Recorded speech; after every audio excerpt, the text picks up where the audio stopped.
Hello दोस्तों, उत्तराखंड की पाठशाला में आपका स्वागत है। तो देखिए दोस्तों, एक बार फिर से लेकर आया हूँ उत्तराखंड जीके टेस्ट का एक अन्य भाग, जहाँ पर देखेंगे उत्तराखंड विषय से संबंधित कुछ महत्वपूर्ण प्रश्न और उनसे जुड़े हुए कुछ अन्य तथ्य जो कि महत्वपूर्ण होते हैं उत्तराखंड की सभी प्रतियोगी परीक्षाओं के लिए, जहाँ पर भी उत्तराखंड विषय से संबंधित प्रश्न पूछे जाते हैं।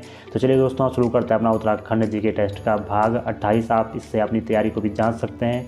तो देखिए दोस्तों, आज का हमारा जो पहला प्रश्न यहाँ पर है वो है, उत्तराखंड सरकार द्वारा किस वर्ष को पर्यटन वर्ष के रूप में मनाया गया। तो उत्तराखंड सरकार ने किसी वर्ष को पर्यटन वर्ष घोषित किया होगा, तो कौन से वो वर्ष हैं जिनको पर्यटन वर्ष घोषित किया गया है। यहाँ पर ऑप्शन है 2001, 2015 या 2000 दोनों या निम्न में से कोई नहीं। तो इसका जो सही आंसर यहाँ पर है दोस्तों वो है ऑप्शन नंबर सी, दोनों। 2001 और 2015 दोनों को उत्तराखंड सरकार द्वारा पर्यटन वर्ष के रूप में मनाया गया है। देखिए, अगर हम बात करें उत्तराखंड एक पर्यटन आधारित राज्य है, तो यहाँ पर पर्यटन नीति जो उत्तराखंड की है, जो उत्तराखंड की पर्यटन नीति है उसे जारी किया गया था 26 अप्रैल 2001 को। कब? 26, आप इसे भी नोट कर लीजिएगा, 26 अप्रैल, ठीक है, अप्रैल 2001। ये यहाँ पर 2001 को हमारी पर्यटन नीति की घोषणा उत्तराखंड सरकार द्वारा की गई थी। जबकि जो नई पर्यटन नीति हमारी आई है वो आई है दोस्तों 2018 में। उत्तराखंड ने जो अपनी नई पर्यटन नीति बनाई है 2018 में बनाई है।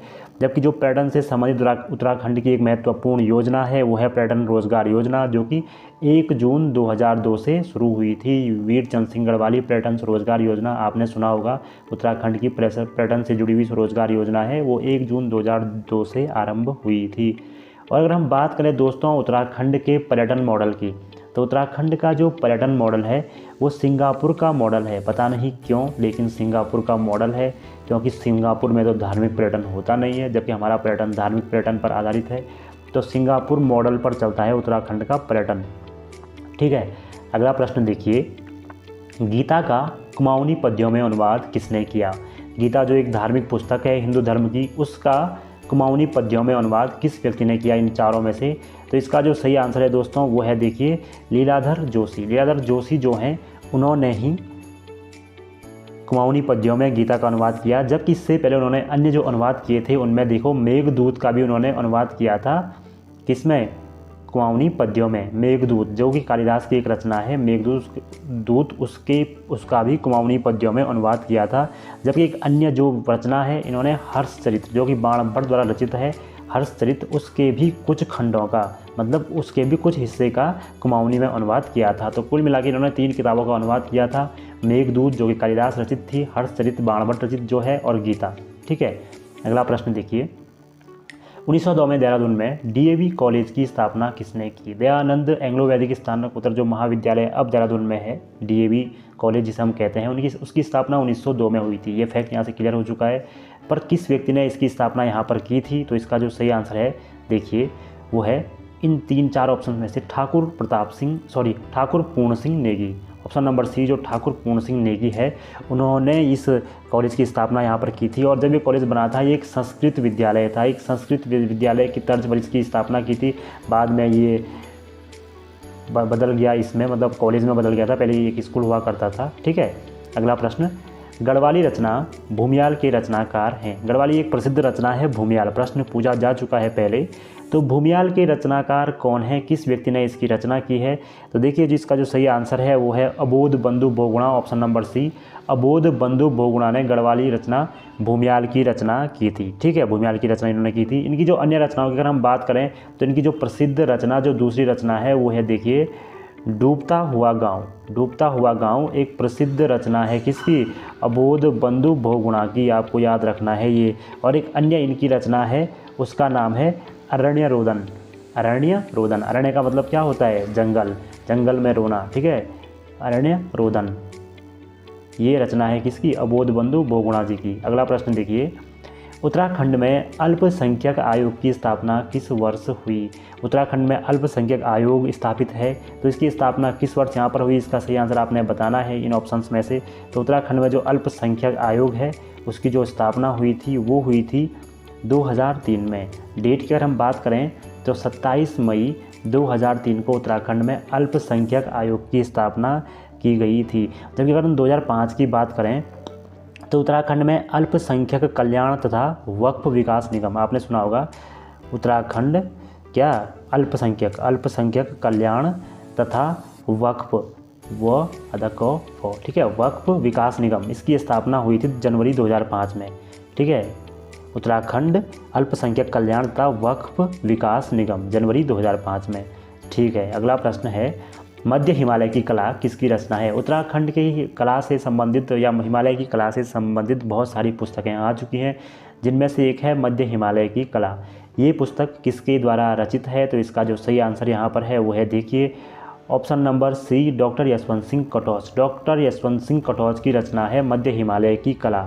ठीक है, जबकि एक अन्य जो यहाँ पर यशोधर मठपाल जी का नाम है, उनकी एक रचना है कुमाऊँ की चित्रकला। ठीक है, कुमाऊँ की चित्रकला किसकी है? यशोधर मठपाल की कुमाऊँ की चित्रकला। जबकि बात करें हम ललिता प्रसाद नैथानी की, तो ललिता प्रसाद नैथानी की जो पुस्तक है उसका नाम है गढ़वाली चित्रकला शैली। ठीक है, गढ़वाली चित्रकला शैली, ये किसकी पुस्तक है? ललिता प्रसाद नैथानी की। और यशवंत सिंह कटोच की हमने देख लिया मध्य हिमालय की कला। ठीक है, अगला प्रश्न, आलू की प्रजाति लॉग कीपर को कुमाऊं में कौन लाया? आलू की एक प्रजाति है लॉग कीपर, तो जो लॉग कीपर प्रजाति है आलू की, उसकी खेती कुमाऊं में किस व्यक्ति ने आरंभ की? किस व्यक्ति ने ये इस प्रजाति को कुमाऊं में स्थापित किया था या रोपा था?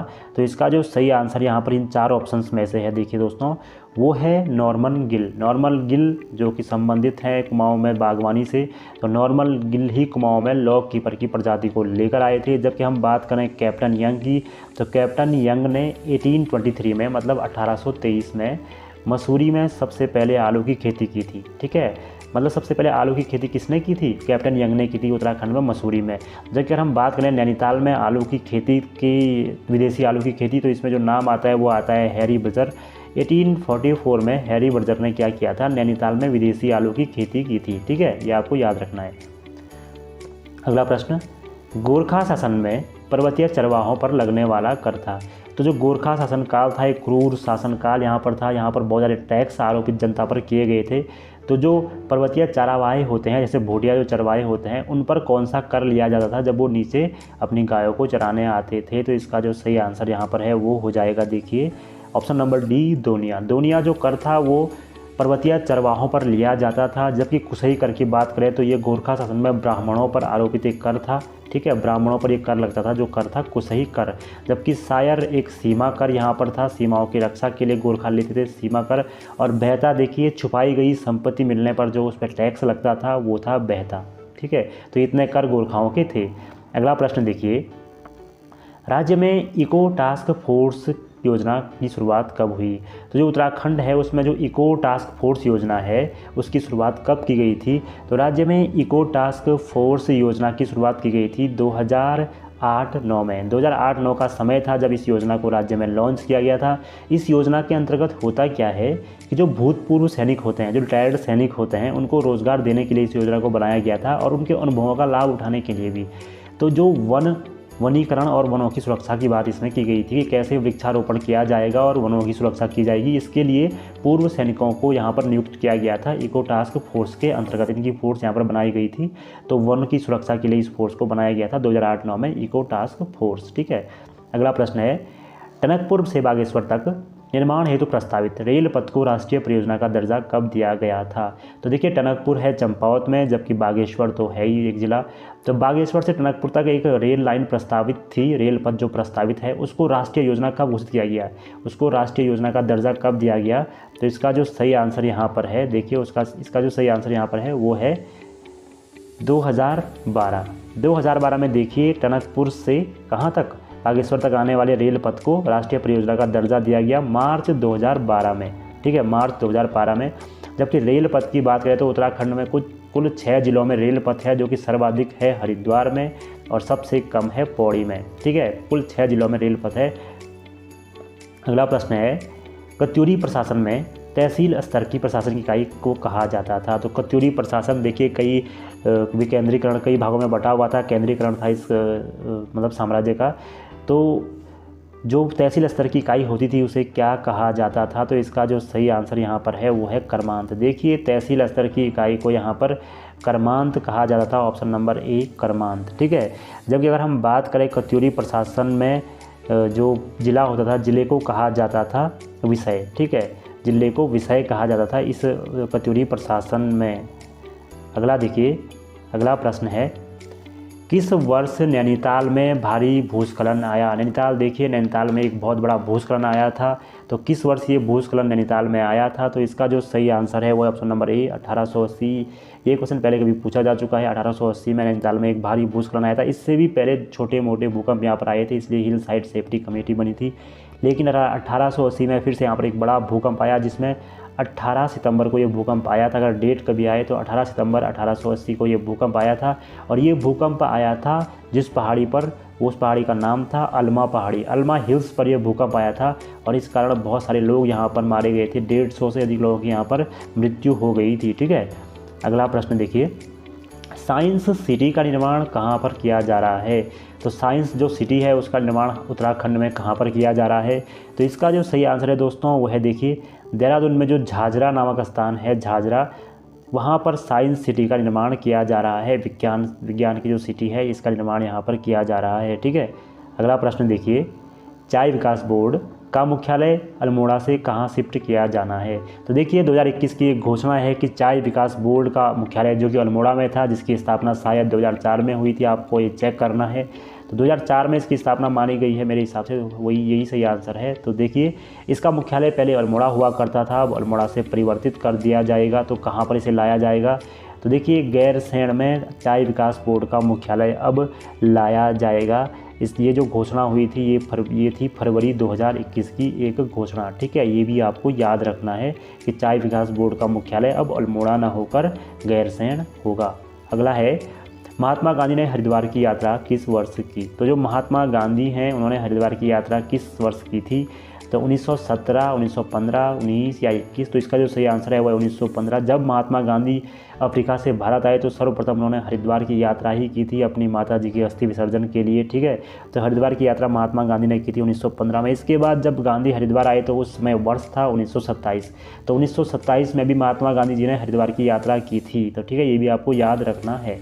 अगला प्रश्न है, देहरादून मेरठ मंडल से हटाकर गढ़वाल मंडल में कब शामिल किया गया? तो देहरादून एक ज़िला है, उसे मेरठ मंडल में शामिल किया गया था आज़ादी से पहले। तो कब उसे गढ़वाल मंडल में शामिल किया गया था? तो इसका जो सही आंसर है वह 1975 में देहरादून को मेरठ मंडल से हटाया गया एवं गढ़वाल मंडल में शामिल किया गया। जबकि 1871 में देहरादून को जिला बनाकर मेरठ मंडल में शामिल किया गया था और 1969 में गढ़वाल मंडल बनने के पश्चात 1975 में उसे शामिल किया गया गढ़वाल मंडल में। तो गढ़वाल मंडल की स्थापना कब हुई थी? 1969 में। ये भी याद रखना है आपको, जिसका मुख्यालय पौड़ी है। अगला प्रश्न, मानस खंड में किसे त्रिऋषि सरोवर कहा गया है? तो मानस खंड जो कि स्कंद पुराण का एक भाग है, उसमें त्रिऋषि सरोवर किसे कहा गया है? तो इसका जो सही आंसर है, मानस खंड में त्रिऋषि सरोवर कहा गया है नैनीताल को, जो कि झीलों की नगरी है और उनकी मुख्य झील है नैनीताल। नैनीताल को ही मानस खंड में त्रिऋषि सरोवर कहा गया है। अगर इसकी खोज की बात करें तो हम मानते हैं कि 1841 में इसकी खोज पी बैरन द्वारा की गई थी। ये बार बार बताने की बात तो नहीं है, सभी को पता है। ठीक है, अगला देखिए, गढ़वाल डिबेटिंग क्लब की स्थापना कब हुई? देखिए Garhwal debating club, Almora debating club तो आपने सुना होगा। तो अल्मोड़ा डिबेटिंग क्लब की स्थापना तो 1870 में हुई थी, लेकिन गढ़वाल डिबेटिंग क्लब की स्थापना कब हुई? तो 1885 में गढ़वाल डिबेटिंग क्लब की स्थापना यहाँ पर हुई थी गढ़वाल में। देखिए बरेली में ये डिबेटिंग क्लब बनाया गया था गढ़वाल के लोगों के द्वारा, जबकि कुमाऊं में इससे कई वर्ष पूर्व 1870 में डिबेटिंग क्लब बन चुका था, जिसने 1871 से अपना अखबार अल्मोड़ा अखबार निकालना प्रारंभ कर दिया था बुद्धि बल्लभ पंत के संपादकत्व में। ठीक है, तो देखिए डिबेटिंग का मतलब बहस भी होता है। तो कभी अगर प्रश्न आए कि बहस क्लब की स्थापना कब हुई तो आपको ये भी याद रखना है। अगला प्रश्न, उत्तराखंड में जैविक कृषि अधिनियम कब पारित हुआ?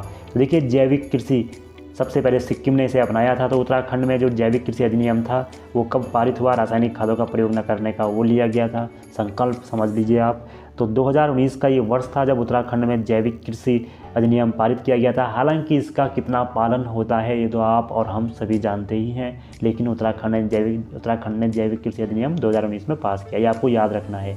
अगला प्रश्न देखिए, और अंतिम प्रश्न भी आज का है, आयुष बड़ौनी का गृह जनपद है। आयुष बड़ौनी आप जानते हैं क्रिकेट से संबंधित एक नाम जो कि 2022 में बहुत ही प्रसिद्ध हुआ है इंडियन प्रीमियर लीग 2022 में। तो जो आयुष बड़ौनी है उनका जो गृह जनपद है वो है टिहरी गढ़वाल। ये देवप्रयाग से संबंधित हैं, टिहरी गढ़वाल के। और अगर इनकी बात करें तो जिस क्रिकेट टीम से ये IPL में खेलते हैं उसका नाम है लखनऊ सुपर जायंट्स। ठीक है, लखनऊ की जो टीम है उस टीम से इन्होंने IPL खेला और बहुत प्रसिद्धि पाई। ठीक है, बहुत छोटी उम्र के ये अभी हैं आयुष बड़ौनी। और कभी अगर प्रश्न आया कि किस खेल से संबंधित हैं तो ये क्रिकेट से संबंधित हैं, ये भी आपको याद रखना है। तो दोस्तों ये थे आज के हमारे महत्वपूर्ण प्रश्न जो कि इम्पोर्टेंट है उत्तराखंड की सभी प्रतियोगी परीक्षाओं के लिए। हम लगातार ऐसे प्रश्न अब लाते रहेंगे, हम लगातार आपसे जुड़े रहेंगे। आप चैनल को सब्सक्राइब कीजिए और हमारे साथ जुड़े रहिए जिससे कि आपको इसका फ़ायदा मिलेगा। जुड़े रहिए, धन्यवाद।